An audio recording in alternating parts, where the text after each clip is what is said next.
A guerra cibernética em defesa do site de denúncias Wikileaks ganhou mais espaço nessa quinta-feira e praticamente tomou conta da internet. Os piratas, ou hackers, estão mobilizando milhares de pessoas numa campanha para tirar do ar páginas de empresas, instituições ou políticos contrários aos vazamentos do Wikileaks. O grupo de hackers, chamado Anonymous, já atacou e derrubou os sites de empresas como Mastercard, Visa e PayPal, que passaram a não permitir as doações ao Wikileaks. Os ataques estão sendo feitos com uma ferramenta desenvolvida pelos próprios hackers. Nos últimos dias, o software já foi baixado mais de 30 mil vezes. Os piratas do Anonymous anunciaram que o próximo alvo seria o site de compras Amazon, porque a loja online se negou a hospedar o Wikileaks na semana passada. Mas até o momento, a página da Amazon continua no ar.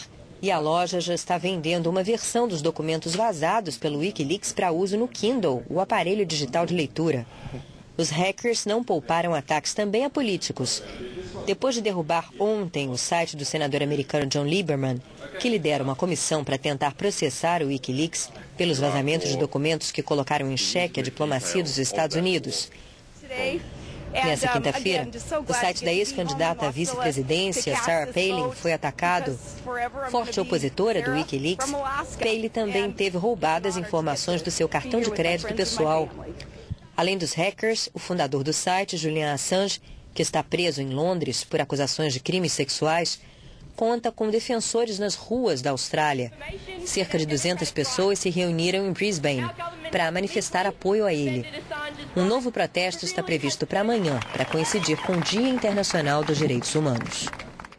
A rede de ajuda Wikileaks inclui também ajuda financeira. Uma empresa sueca criada por um dos fundadores do popular site de downloads The Pirate Bay permite que sejam mandadas doações de dinheiro para o Wikileaks. A Flutter tem 50 mil clientes e canaliza pagamentos pela internet para organizações em todo o mundo. A empresa justifica a ajuda ao Wikileaks dizendo que não julga políticas nem cria as próprias leis. As doações feitas por meio da Flutter não vão diretamente para o Wikileaks, mas para uma fundação na Holanda que apoia juridicamente o site de Julian Assange. O presidente Lula expressou solidariedade ao fundador do site Wikileaks, o australiano Julian Assange. Ele defendeu a liberdade de expressão. O que eu fico estranho é que o rapaz que estava desembaraçando a diplomacia americana, como é que chama? O Wikileaks lá, como é? Hein? Wikileaks. O rapaz foi preso e eu não estou vendo nenhum protesto contra a liberdade de expressão. É engraçado, não tem nada. Nada contra a liberdade de expressão de um rapaz que estava colocando a nu um trabalho menor que alguns embaixadores fizeram.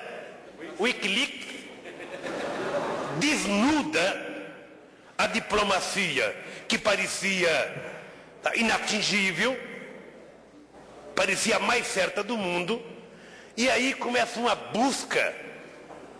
Eu não sei se colocaram cartaz como no tempo do faroeste, assim, procura-se, vivo ou morto. Sabe? E prenderam o rapaz e eu não vi um voto de protesto. O rapaz estava colocando apenas aquilo que ele leu. E se ele leu porque alguém escreveu, o culpado não é quem divulgou, o culpado é quem escreveu. Portanto, ao invés de culpar quem divulgou, culpe quem escreveu a bobagem, porque senão não teria o escândalo que tem. Então, o Wikileaks, minha solidariedade pela divulgação das coisas e meu protesto contra a liberdade de expressão. Contra a liberdade de expressão, será que ele quis dizer contra?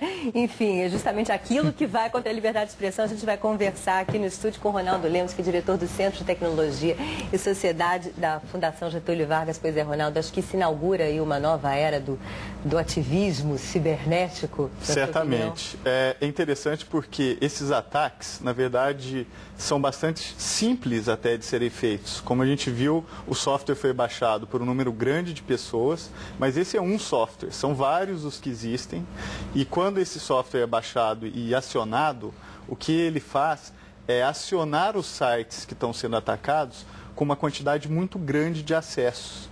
Então, quando você recebe aquela demanda toda no site, o computador onde o site está hospedado não consegue aguentar a demanda e o site acaba sendo tirado fora do ar.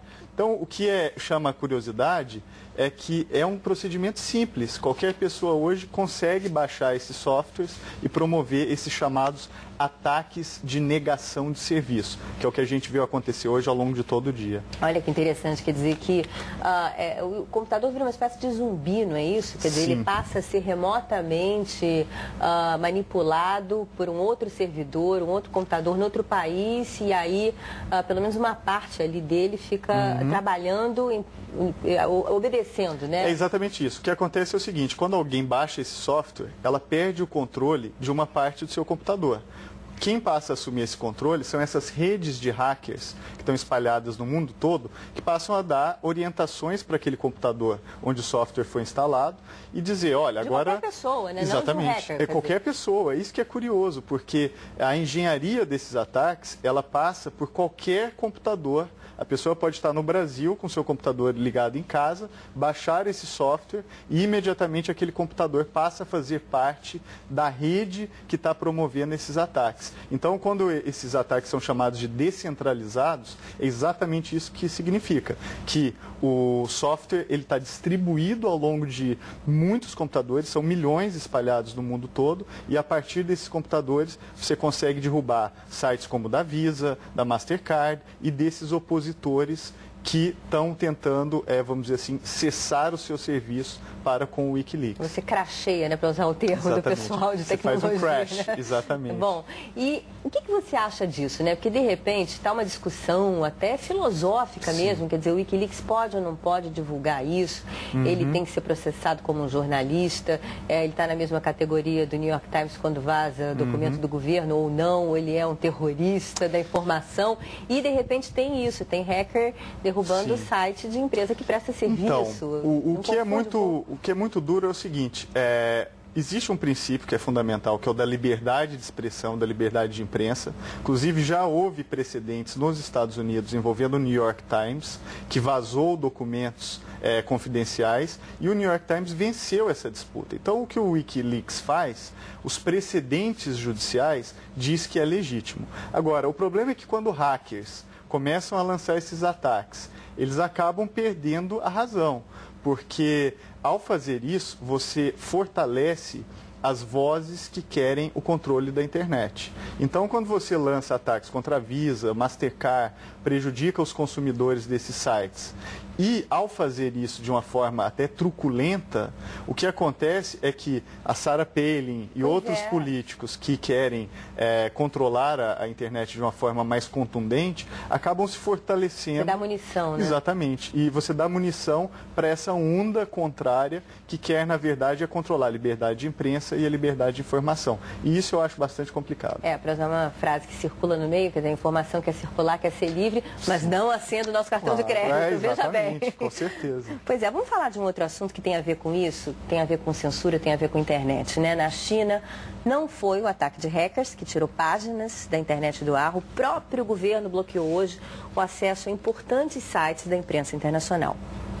Foi mais uma reação do governo chinês na véspera da entrega do Prêmio Nobel da Paz. Os sites da rede britânica BBC, da americana CNN e de uma agência de notícias da Noruega foram tirados do ar. A China quer impedir a divulgação de qualquer notícia sobre a premiação em Oslo. O vencedor desse ano, o dissidente Liu Xiaobo, está preso. Ele foi condenado a 11 aversivos. O governo chinês proibiu que qualquer pessoa da família de Liu Xiaobo vai receber o Nobel da Paz no lugar dele. Amanhã, uma cadeira vazia vai representar o dissidente.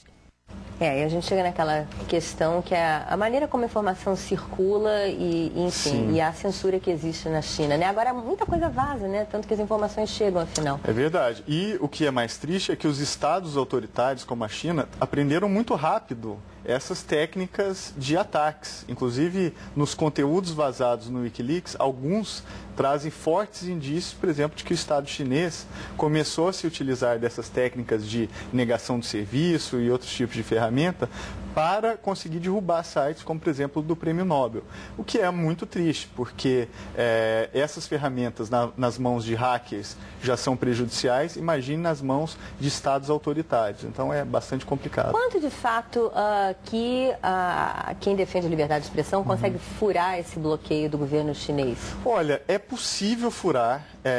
A própria característica da internet permite isso, porque ela é uma rede descentralizada. O problema é que quem fura, muitas vezes, sofre penas severas. Então, é possível até que a pessoa sofra penalidades de prisão perpétua ou pena de morte até, simplesmente porque furou bloqueios digitais que o governo chinês implementou. Então, o que é especialmente duro é não só vamos dizer, o controle técnico da internet, aquele chamado grande muralha virtual da China, mas isso aliado a penas muito duras, como penas capitais ou penas de prisão perpétua, e aí, quando você conjuga as duas coisas, é melhor nem tentar, vamos dizer assim, furar esses bloqueios. A gente já vai falar da iraniana Sakineh Ashtiani, mas tem uma coisa interessante da internet, por exemplo, tem um site que é o Persian to English, né? Quer dizer, é uma associação de pessoas, naturalmente, que falam persa, né? E que traduzem para o inglês coisas que estão circulando para romper a barreira da língua. Então, isso mostra, quer dizer, como que a informação, de alguma maneira, a internet possibilita isso. Sem dúvidas. Né? E essa é uma preocupação hoje mundial, porque a gente fala, a rede ela é global, mas nem sempre há essa troca entre idiomas como a gente gostaria.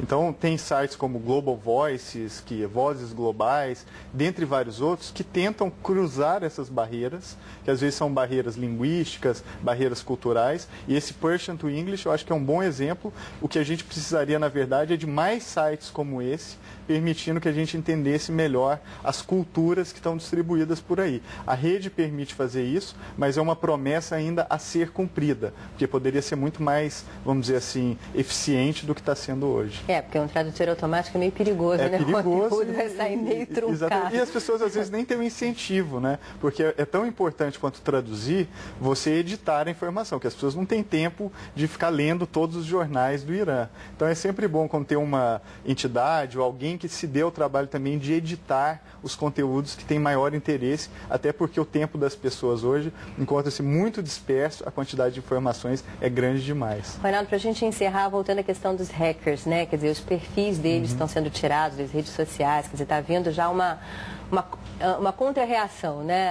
A reação desses hackers em apoio ao Wikileaks, voltando a esse assunto. Isso tem alguma eficácia? Eles vão, de alguma maneira, vão burlar também, né? Olha, vão burlar, a eficácia disso é muito pequena, os ataques eles vão continuar. O que é duro é que, porque continua, você acaba dando forças para, por exemplo, projetos de lei nos Estados Unidos que aumentam o controle lá do ZEWA sobre a internet. Então, por exemplo, existe um projeto em estado avançado hoje no Senado dos Estados Unidos que permitiria aos Estados Unidos tirar do ar qualquer site no mundo inteiro, inclusive Brasil e inclusive Europa. Então, se a gente for pensar sobre isso, é muito triste que um único país possa ter um controle tão, vamos dizer assim, veemente sobre uma rede que deveria ser global. Então, o que é duro desses ataques é que essas vozes que querem que a legislação mude para que o controle da internet seja feito de uma forma mais contundente, acaba se fortalecendo, vamos dizer assim, com esses ataques dos hackers. Então, eu acho que, do ponto de vista político, é uma má estratégia. Tá certo, Ronaldo. Obrigada pela sua presença aqui na edição das 6.